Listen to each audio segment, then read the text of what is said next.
welcome you all the online video lecture series of PPC, Production Planning and Control. Today we are going to start our syllabus with unit number 1, that is the basic knowledge of or basic consideration of PPC, basic importance of PPC and a production planning control system. Okay, so today we are going to see in our first lecture is the definition of PPC, production planning control, the objective of production planning control, and the functions of production planning control. Okay, so we are going to start now. What is the exact meaning of PPC? What is the exact function and objectives of the PPC? Okay, so we are going to start now. Just wait.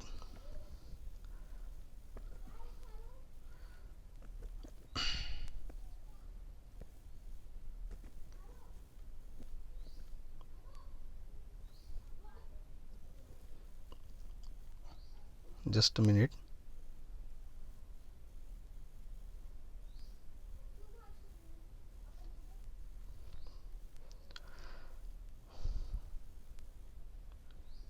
Just a minute, students. Okay, here we go. As you see on your screen, there is a definition of PPC. So there are many people who study, who standardized, who research about the different things regarding production, different things regarding PPC, and different things regarding control systems used in a industry. So they come to know at a certain point and they define the PPC, they define the production planning and control in their own language. Here if you see, the Samuel Elion define in his own language that the PPC is defined as the highest efficiency in a production is obtained by manufacturing the required quantity of the product of the required quality at the required time by the best and cheapest method. Hopefully you got it, or hopefully you understand, but I try to elaborate in our normal language. Okay, तो students समझ लीजिए इनका कहना क्या है कि Samuel Ilion का basic चीज़ क्या कहना है. तो हम सैमुअल इलियन को साइड में रखते हैं, हम समझ लेते हैं कि अपने लैंग्वेज में what do you mean by PPC, production planning and control. तो प्रोडक्शन प्लानिंग कंट्रोल का ये जो 3 अलग अलग चीज़ें हैं, इनको एक साथ लाने की ज़रूरत क्यों गिरी, और ये एक साथ लाने के बाद इसका इफेक्ट क्या गिरेगा, तो वो हमें पढ़ना है. तो जब भी आप कोई भी प्रोडक्शन फर्म के अंदर जाओगे तो आपको डिफरेंट टाइप्स के डिफरेंट आपको डिपार्टमेंट दिखेंगे. जैसे आपको दिखेगा डिज़ाइन डिपार्टमेंट अलग रहेगा, रिसर्च एंड डेवलपमेंट डिपार्टमेंट अलग रहेगा, मैन्युफैक्चरिंग डिपार्टमेंट अलग रहेगा, क्वालिटी एंड चेक यानी जिसको इंस्पेक्शन डिपार्टमेंट हम कहते हैं वो एक अलग रहेगा, इन्वेंटरी डिपार्टमेंट अलग रहेगा, पैकेजिंग डिपार्टमेंट अलग रहेगा, फिर आपका ट्रांसपोर्ट वाला डिपार्टमेंट अलग रहेगा, स्टोर डिपार्टमेंट अलग रहेगा. नंबर ऑफ डिपार्टमेंट्स है, लेकिन ये क्या करते हैं, अपने अपने स्टैंडर्ड के हिसाब से काम करते हैं. तो ये अपने हिसाब से जब स्टैंडर्ड से काम करते हैं तो होता है कि नंबर ऑफ़ चीज़ें ना मिस होनी स्टार्ट हो जाती है, और नंबर ऑफ़ चीज़ें एक दूसरे के साथ तो जो भी कम्युनिकेशन होता है उसमें मिस हो जाता है. तो उसमें टाइम बहुत चला जाता है, और उसमें ना मिस इंटरसेप्शन की वजह से क्या हो जाता है कि आपका जो भी काम है वो वैसे ही पेंडिंग रह जाता है. तो ये चीज़ें ना हो इसलिए क्या किया गया कि ये तीनों चीज़ों को, प्रोडक्शन को, प्लानिंग को और कंट्रोल सिस्टम को एक अंडर रूफ लेके आए हैं, और उसको एक स्टैंडर्डाइजेशन दिया गया है कि उसको किस तरीके से वर्क करना चाहिए. तो उसको हम कहते हैं पीपीसी. तो पीपीसी का मेन चीज़ क्यों है, इनको एक साथ क्यों लाया, कि इनका कहना क्या है कि पीपीसी जब आप एक साथ काम करके पीपीसी में जब आप काम करोगे, यानी प्रोडक्शन प्लानिंग कंट्रोल के अंडर जब काम होगा, तो वो क्या करेगा, आपका जो भी प्रोडक्शन रहेगा उसकी इफिशियंसी क्या रहेगी, एकदम हाईएस्ट रहेगी. जो भी प्रोडक्ट रहेगा, जब भी मैन्युफैक्चरिंग करोगे आप, तो वो उसकी इफ़िशियंसी एकदम हाईएस्ट रहेंगी. और वो क्या करेगी कि आपको रिक्वायर्ड जो भी आपको दिया हुआ टाइम है, दिए हुए क्वालिटी और दिए हुए क्वांटिटी और दिए हुए टाइम के अंदर आप जब प्रोडक्शन बना के दोगे आपके प्रोडक्ट का, आपके ऑर्डर का, तो उसको हम कहेंगे प्रॉपर तरीके से पीपीसी. समझ में आ रहा है. जब भी कोई भी आपको कंपनी में ऑर्डर दिया जाएगा, तो वो एक ऑर्डर जब भी देता है तो वो क्या करता है आपको कि एक अमाउंट भी बोलेगा कि मुझे इतनी क्वांटिटी में ये क्वालिटी के क्वालिटी के इतने अमाउंट के यानी इतने क्वांटिटी के प्रोडक्ट मुझे बना के दो और इतने टाइम के अंदर मुझे बना के दो। मान लो कि 1 महीने के अंदर मुझे 1000 प्रोडक्ट और इस स्टैंडर्ड के हिसाब से मुझे बना के दो।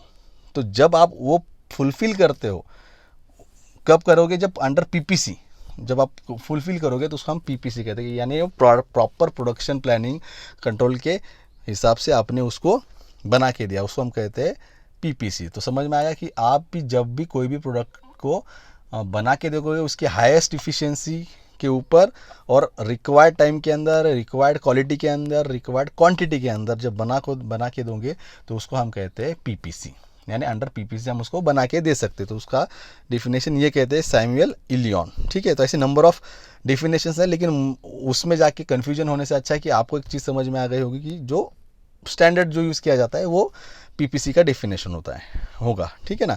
तो अब ऑब्जेक्टिव क्या है? जो भी पीपीसी का आपका ऑब्जेक्टिव रहेगा, ऑब्जेक्टिव यानी क्या, किसकी ज़रूरत क्या है, ये पीपीसी एग्जैक्टली क्यों वर्क करेगा, किस लिए वर्क करना चाहिए, किया इसका काम क्या है। तो ऑब्जेक्टिव क्या रहता है कि पीपीसी का, कि to design a system and plan by which production में बी कैरिड आउट। समझ में आ रहा है? टू डिज़ाइन करना यानी क्या है, जैसे आपको पता है कि मैंने कि आपको प्लानिंग डिज़ाइन करना यानी क्या, आपको उसका एक सिस्टमैटिक वे बनाना पड़ेगा। पीपीसी क्या करता है, आपको कोई भी प्लानिंग करने के लिए, कोई भी प्रोडक्शन करने के लिए, प्लानिंग करने के लिए हेल्प करेगा कि आपका प्रोडक्शन किस तरीके से होना चाहिए, किस तरीके से उसकी डिज़ाइन करनी चाहिए। आपने डिज़ाइन करना यानी ड्राइंग करना नहीं, यहाँ पे आपको आपका प्रोसेस जो रहेगा, फॉलो जो करना है आपको, जो प्रोसेस वो किस तरीके से करना पड़ेगा, फर्स्ट पॉइंट क्या करना पड़ेगा, सेकंड पॉइंट क्या करना पड़ेगा, थर्ड पॉइंट क्या करना पड़ेगा, तो इसको हम कहेंगे डिज़ाइन। तो ये डिज़ाइन बनाने के लिए हेल्प कौन करेगा? पीपीसी करेगा। देन जो भी आप प्लान कर रहे हो, जो भी प्रोडक्शन का जिस तरीके से फिर आपको आगे काम करना पड़ेगा, उस प्लानिंग को भी हेल्प करेगा कौन? पीपीसी। कि आपका जो भी सिस्टम है और जो भी प्लान है वो डिज़ाइन करने के लिए आपको पीपीसी हेल्प करेगा फॉर प्रोडक्शन करने के रिगार्डिंग। ठीक है। देन सेकंड है to ensure efficient utilization of production facilities, यानी आपके पास जो भी प्रोडक्शन करने के लिए जो जो फैसिलिटीज़ अवेलेबल है तो वो कैसे यूज़ की जाती है, या इफ़िशिएंटली कैसे यूज़ की जाएंगी, इफ़ेक्टिवली कैसे यूज़ की जाएंगी, ये भी आपको हेल्प करेगा पीपीसी। आपके पास नंबर ऑफ मशीनरीज़ रहेंगे, जैसे आप एग्जांपल के तौर पे अगर अपने कॉलेज के इसमें जाओगे वर्कशॉप में, तो आपको नंबर ऑफ अलग अलग मशीनरीज़ दिखेंगी। तो वो मशीनरीज़ का कैसा यूज़ करके लेना चाहिए और किस तरीके से नंबर ऑफ पॉइंट्स पे उसको यूटिलाइज़ कर सकते हैं हम, तो ये भी आपको पीपीसी हेल्प करता है। देन थर्ड पॉइंट है, उसका ऑब्जेक्टिव है जो to coordinate the production activities of different departments. Obvious चीज़ है, जैसे मैंने स्टार्टिंग में कहा था कि नंबर ऑफ अलग अलग डिपार्टमेंट्स है आपके इंडस्ट्री के अंदर, और वहाँ पे एक दूसरे के साथ कम्युनिकेशन प्रॉपर वे में होता नहीं। तो उसकी वजह से क्या होता है, मिस इंटरप्शन होता है, मिस अंडरस्टैंडिंग भी हो जाती है, फिर कम्युनिकेशन नहीं रहने की वजह से बहुत सारे लैक्स वहाँ पे आते हैं और आपके प्रोडक्शन या जो भी रहेगा वहाँ पे बहुत सारे एरर्स आपको दिखते हैं, तो जिसका डायरेक्ट इफेक्ट आपके इंडस्ट्री के ऊपर होता है। तो वो ना हो इसलिए क्या किया जाता है कि पीपीसी आपको एक सिस्टम बना के देगा कि जिसके अंदर आप क्या करते हो कि नंबर ऑफ डिपार्टमेंट्स के अंदर आपके कोरिलेशंस अच्छे रहेंगे, आपके कॉन्टैक्ट्स अच्छे रहेंगे, और वो किस बेसिस पे रहेंगे तो वो भी आपको वो प्लान करके देगा कि जिसकी वजह से आपका कम्युनिकेशन प्रॉपर वे में हो और ये सारे जो एरर्स क्रिएट हो रहे थे during the production, during the planning और वॉट एवर, तो वहाँ पे आपका ये मिसअंडरस्टैंडिंग या जो भी लूपहोल्स थे वो लूपहोल्स वहाँ पे ना हो। ये भी आपको वहाँ पे पीपीसी आपको हेल्प करता है। To maintain the adequate but not excessive stock of raw materials, यानी आपने तो रॉ मटेरियल मंगा लिया बहुत सारा, लेकिन उसका यूटिलाइजेशन हो रहा है नहीं हो रहा है, ये किसको पता है? ये नहीं पता है। तो फिर आपको कितना टाइम का कितना स्टॉक लाना चाहिए, कि यहाँ पे स्टोर करना चाहिए। सेम थिंग आप जब प्रोडक्शन में लेते हो तो वहाँ पे भी कितना स्टॉक मटेरियल से मटेरियल बाहर प्रोडक्शन के लिए लाना चाहिए, कहाँ पे रखना चाहिए। सेम एग्जैक्टली एंड के टाइम पे भी आपको देखना पड़ता है कि फिनिश्ड गुड प्रोडक्ट जो है तो कितना प्रोडक्ट हो चुका है तो कितने को स्टोर करना पड़ेगा, कितने को आपको डिस्पैच करना पड़ेगा, किस मीडिया से डिस्पैच करना पड़ेगा, जैसे बाय रोड करना है, बाय एयर करना है, बाय वाटर करना है, तो ये भी आपको हेल्प करता है पीपीसी उसके अंदर डिलीवरी किस तरीके से आपको करनी चाहिए। ठीक है ना। देन फिफ्थ पॉइंट है to ensure production of right product in right quality at the right time. जैसे इनिशियल पॉइंट पे आपने डेफिनेशन में देखा कि पीपीसी क्या कहता है कि आपको जो भी मैन्युफैक्चरिंग करना है प्रोडक्ट वो उतनी ही क्वांटिटी में, दिए हुए क्वांटिटी में, दिए हुए क्वालिटी में और दिए हुए टाइम में ही बनाने को हेल्प करेगा। तो ये आपका पीपीसी का एक मेजर ऑब्जेक्टिव है। देन है to maintain the flexibility in manufacturing operation, यानी क्या, फ्लेक्सिबिलिटी यानी कि जहाँ पे भी आपको लगता है कि मैन्युफैक्चरिंग करते करते कि आपको कुछ तो सडन चेंज करने पड़ेंगे या सडन चेंज करने ही ज़रूरी है, तो उस टाइम पे वो उतना फ्लेक्सिबल रहना चाहिए आपका प्रोडक्शन लाइन, कि जहाँ पे आप हल्का सा भी चेंज करेंगे तो वो मशीनरीज या वो जो भी आप यूज़ कर रहे हो वहाँ पे टूल्स या वॉटेवर, वो इतने फ्लेक्सिबल होने चाहिए कि उन्होंने वो चीज़ें वहाँ पे चेंज होने के लिए अलाउ करनी चाहिए। तो ये भी आपको पीपीसी वहाँ पे इंश्योर करता है कि ये वो करके देंगे, यानी वो हेल्प करेंगे।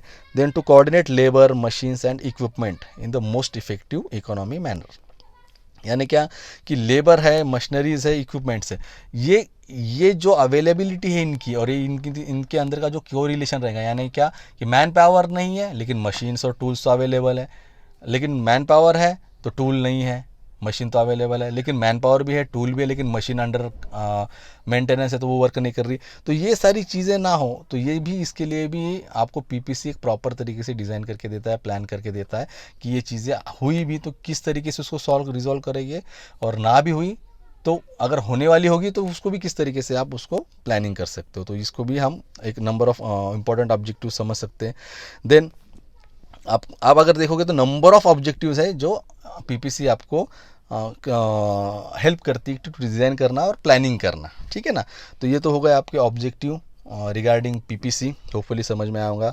अब देखते हैं हम functions of production planning control. Functions यानी क्या, जैसे ऑब्जेक्टिव था कि जो आपको बोल रहा है कि प्री प्लान करो, प्री प्लान करो यानी क्या है, जो फ्यूचर में आपको जो करना है उसके पहले प्लान करो कि आपको इस तरीके से काम करना है, तो वो आपको जाके आपको रिजल्ट देगा। तो ये तो प्री प्लान था, लेकिन आपको फंक्शन क्या कहता है पीपीसी का कि ये एक्चुअल वर्क करेगा। फंक्शंस ऑफ पीपीसी यानी क्या, ये एक्चुअल वर्क करेगा। किस तरीके से वर्क करेगा, तो वो वर्क के लिए उन्होंने 3 कैटेगरी दी हुई है। फर्स्ट कैटेगरी आपकी planning phase, action phase and third one is a follow up और कंट्रोल फेज। 3 फेज समझ में आ रहा है आपको।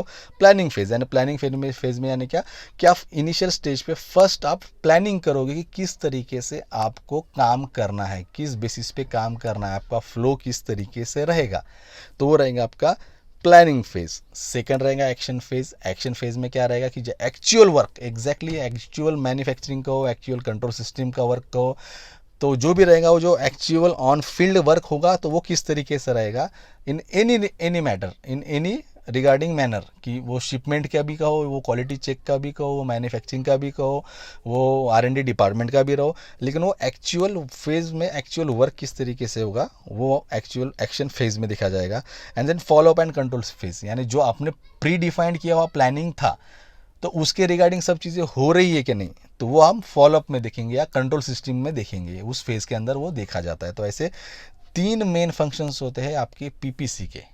होपफुली समझ में आ रहा होगा आपको। अब हम उसको थोड़ा सा डिटेल में देखेंगे कि पीपीसी का 3 फेज़ किस तरीके से रहते हैं।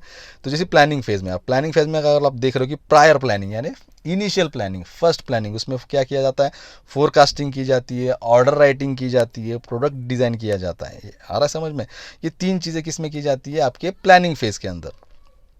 प्लानिंग फेज़ के अंदर समझ में आ रहा है आपको। प्लानिंग फेज़ के अंदर क्या किया जा रहा है, फोरकास्टिंग किया जा रहा है। फोरकास्टिंग यानी क्या, वही इस चीज़ की फ्यूचर में आपका काम किस तरीके से होगा, तो उसको प्री प्लान कहेंगे, हम उसको प्री प्लान कहेंगे। और वो प्लानिंग आप क्रिएट करते हो, बनाते हो, उसको हम कहते हैं फोरकास्टिंग। जो एस्टिमेशन रहेगा उसके अंदर वो दिखाया जाएगा, इकोनॉमिकली कहेगा वो कहा जाएगा, या क्वालिटी वाइज कहा जाएगा, या क्वांटिटी वाइज कहा जाएगा, उसको चेक किया जाएगा।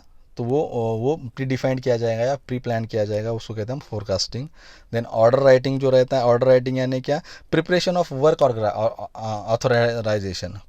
यानी क्या कि आपका ऑर्डर किस तरीके से काम करना है, आपको ऑर्डर किस तरीके से देना है सामने वाले को, on paper, on documentation, legal documentation, जिस तरीके से भी रहेगा ऑर्डर रहेगा किसी चीज़ का, तो किसी को ऑर्डर देना है तो आप वो लीगल वे में किस तरीके से देंगे, तो उसको हम ऑर्डर राइटिंग कहते हैं। ये भी आपका एक प्लानिंग फेज़ के अंदर काम करते हैं। प्रोडक्ट डिज़ाइन यानी प्रिपरेशन ऑफ स्पेसिफिकेशन, यानी आपको आपका प्रोडक्ट किस तरीके से काम करना है, किस बेसिस पे काम करना है, उसका स्टैंडर्ड क्या रहेगा, वो किस ऑर्गेनाइजेशन के नॉर्म्स के अंडर काम करना चाहिए।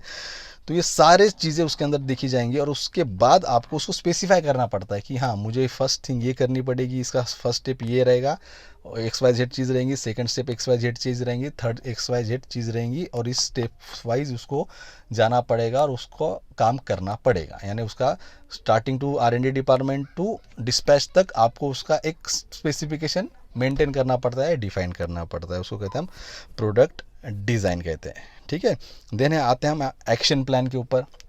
अब एक्शन प्लान क्या रहता है कि एक्शन प्लान भी कुछ नंबर ऑफ स्टेप्स में डिवाइड किए गए। जैसे आप प्रोसेस प्लानिंग होती है, प्रोसेस प्लानिंग में क्या होता है कि जब भी आप मटेरियल मैन्युफैक्चरिंग करने के लिए जो भी काम करते हो तो उसके लिए जो भी प्रोसेस रहेंगी, जो भी प्रोसेस फॉलो करनी है, फॉर एग्जांपल मैन्युफैक्चरिंग करनी है, तो मैन्युफैक्चरिंग के पास आप देखते हो कि कितने नंबर ऑफ मशीनरीज अवेलेबल है, कितने number of man power available है और कितने नंबर ऑफ मेरे पास टूल्स अवेलेबल है। तो रॉ मटेरियल तो ऑब्वियस आपके पास अवेलेबल है ही, तो वो रॉ मटेरियल के थ्रू आपको जो ऑपरेशंस करने हैं तो वो sequence of operations, sequence of machineries आपको प्री डिफाइंड करनी पड़ती है और प्रोसेस प्लानिंग के अंदर उसके ऊपर कंट्रोल आना पड़ता है और उसको देखना पड़ता है कि किस तरीके से आपका प्रोसेस प्लानिंग हो रहा है। आ रहा है समझ में? तो ये चीज़ें होती है आपकी प्रोसेस प्लानिंग के अंदर।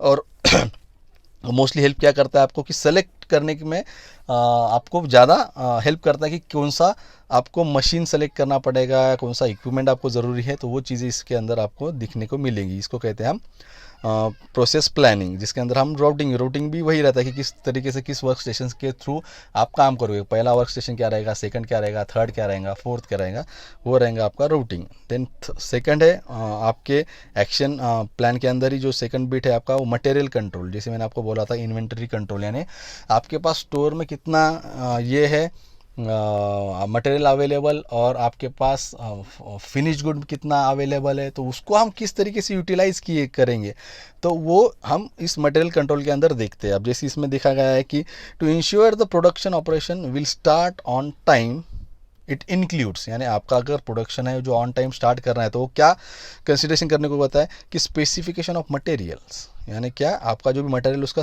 डायमेंशंस इंपॉर्टेंट है, क्वालिटी इंपॉर्टेंट है और क्वांटिटी भी इंपॉर्टेंट है कि वो कहाँ पे अवेलेबल, कितनी क्या क्वालिटी उसकी रहेंगी, वो एक मटेरियल कंट्रोल के अंदर हम कंट्रोल करते हैं।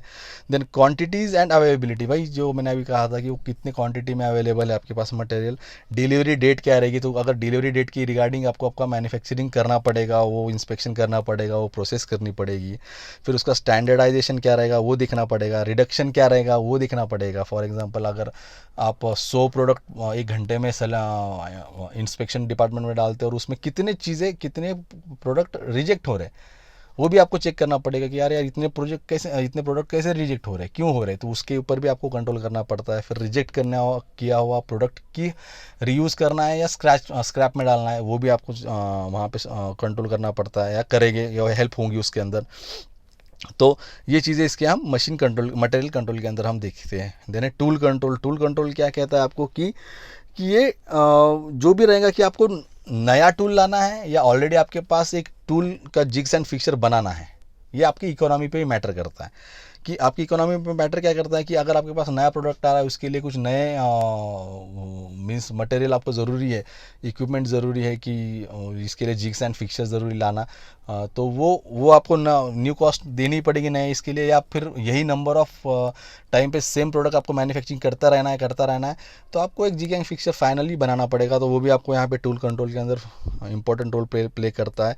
और वही सेम चीज़ है कि उसका स्टोरेज किस तरीके से रहेगा, उसका मेंटेनेंस किस तरीके से रहेगा, किसका टूल का, यानी टूल यानी क्या सिर्फ आप वर्क करते हो टूल नहीं, जो मैन्युफैक्चरिंग करने के लिए जो मशीनरीज यूज़ करते हैं उसके अंदर जो भी नंबर ऑफ टूल्स यूज़ किए जाते हैं, छोटे छोटे पार्ट्स जिसको कहते हैं हम, उसको भी हम टूल्स कहते हैं, वो भी उसका भी हमें ख्याल रखना पड़ता है। तो वो हम टूल कंट्रोल के अंदर कंसिडरेशन करते हैं। देन लोडिंग, अब कितनी लोडिंग करनी है आपको, कितनी अनलोडिंग करनी है, जिस तरीके से आपको अगर काम दिया गया है, असाइन किया गया है वर्क फैसिलिटीज़ के रिगार्डिंग, तो वो भी आपको कंट्रोल करना पड़ता है कि भैया मुझे मेरे नंबर ऑफ मशीन्स अवेलेबल है और नंबर ऑफ ऑर्डर बहुत ज़्यादा है, तो मुझे किस तरीके से मेरे काम को प्लानिंग करनी पड़ेगी। फिर फर्स्ट शिफ्ट वाइज करोगे आप, first shift, second shift, third shift, night shift, ये इसके रिगार्डिंग ये लोडिंग में आपको वो हेल्प होती है। देन शेड्यूलिंग, जैसे मैंने आपको बोला था शेड्यूलिंग क्या रहता है कि determination when the work is to be done, जैसे अभी कहा था कि कब आपका काम होना है और कितने वक्त में होना है, ये भी आपको आपके फंक्शंस ऑफ पीपीसी के अंदर आपको दिखता है शेड्यूलिंग करना। ठीक है।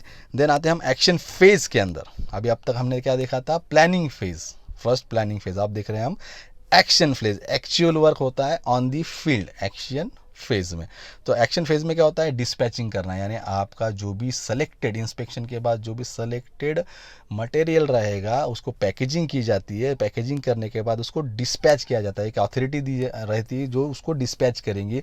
फिर उसका रिकॉर्ड रखा जाता है कि कहाँ पे डिस्पैच हो रहा है, कौन सा प्रोडक्ट डिस्पैच हो रहा है, उसका सीरीज़ क्या है, उसका नंबर क्या है, और किस मीडिया से या किस वे से वो डिस्पैच किया जा रहा है, बाय रोड कर रहे हैं, बाय एयर कर रहे हैं, बाय वाटर कर रहे हैं, कहाँ पे कर रहे हैं। तो ये सारी चीज़ें डिस्पैचिंग के अंदर होती है जो ऑन फील्ड वर्क की जाती है। एंड देन थर्ड होता है आपका कंट्रोल फेज, जो आखिरी फेज होता है आपका फंक्शन ऑफ पीपीसी का, वो है आपका कंट्रोल फेज यानी फॉलोअप। यानी इसमें जैसे ही देखा गया है कि इसमें क्या देखा जाता है कि इसके अंदर हम देखते हैं कि आपका प्रोग्रेस किस तरीके से हो रहा है, आपका प्रोग्रेस या प्रोसेस, दोनों भी चीज़ें इसके अंदर देखी जाती है कि जो प्री डिफाइंड किया गया था आपका प्लानिंग की, इस प्लानिंग के हिसाब से काम होना चाहिए, तो वो काम उस प्लानिंग के हिसाब से ही हो रहा है या नहीं हो रहा है, ये हम इस एक्शन फेज में देखते हैं, या इस कंट्रोल फेज के अंदर देखते हैं कि जहाँ पे आप जो भी प्री डिफाइंड किया हुआ डेटा था वो प्रॉपर वे में सही में जा रहा है नहीं जा रहा है, या फिर उसको कंट्रोल करना ज़रूरी है नहीं है, या उसको, ये फीडबैक सिस्टम की जैसे काम करता है कि आपका वर्क हो रहा है, प्रोसेस हो रहा है, और यहाँ पे आपको लग रहा है कि यहाँ पे कुछ एरर आ रहे हैं, तो वो फीडबैक सिस्टम वापस इनिशियल पॉइंट पे जाएगी और वहाँ पे से वो चीज़ें रेक्टिफाई करके वापस मॉडिफिकेशन होके वो काम किया जाएगा। तो इसके लिए कंट्रोल फेज बहुत ही ज़्यादा इम्पॉर्टेंट है, ठीक है। तो इसके अंदर उन्होंने दिखाया है कि ये फेज ऑब्वियसली दो चीज़ों से ही, दो कैटेगरी से काम करता है, एक है प्रोग्रेस रिपोर्टिंग और एक है करेक्टिव एक्शन। जैसे मैंने आपको कहा था, प्रोग्रेस करते जाएगा यानी वो काम कर रहा है तो वो देखा जाएगा और वहाँ पे कुछ लूपहोल होगा तो करेक्टिव एक्शन के अंदर आएगा, वहाँ पे करेक्शन होगा यानी फीडबैक दिया जाएगा, फिर वापस वो जो भी गलतियाँ हो रही है वहाँ पे वो करेक्ट किया जाएगा, ठीक है। तो आज के लेक्चर में हम इतना ही देखेंगे, दैट्स इट। तो आज के लेक्चर में हमने देखा कि डेफिनेशन ऑफ पीपीसी देखा, फिर देन ऑब्जेक्टिव ऑफ पीपीसी देखा और फंक्शंस ऑफ पीपीसी देखा। तो होपफुली आपको ये चीज़ें समझ में आई होंगी। फिर भी आपको अगर कोई डाउट्स होंगे तो मुझे प्लीज़ मैसेज कीजिए, कॉल कीजिए, और कोई सजेशंस भी रहेंगे तो प्लीज़ मुझे बताइए, ठीक है। That's it's for today's lecture. Be safe, thank you.